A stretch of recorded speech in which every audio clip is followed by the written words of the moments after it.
Overdose prevention and harm reduction is really important to me because I used to live in downtown East Side and I still am pretty connected to the community. I work in harm reduction with youth, Indigenous youth, and I just find it really special and it's really keeping people safe from harm, and it keeps conversations open and them safe, and it's just a good thing overall. And yeah, I lost a friend to overdose, and more training and awareness is needed.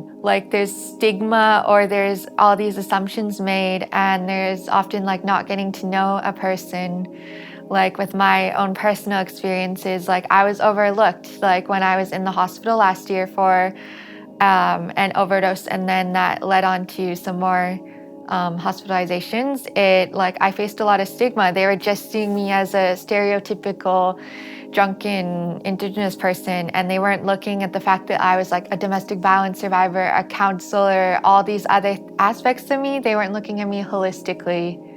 And I think looking at a person holistically is the way to go as a whole person, rather than just the issue like overdose.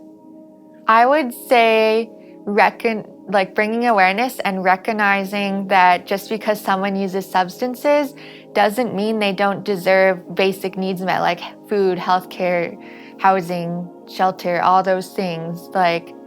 Treating them as human beings.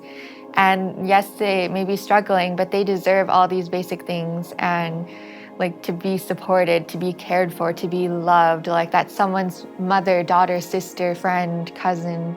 It could even be your worker or something who's struggling. And I think just not leaving them behind and being there for them when they need, and getting them appropriate services and not just giving up on them.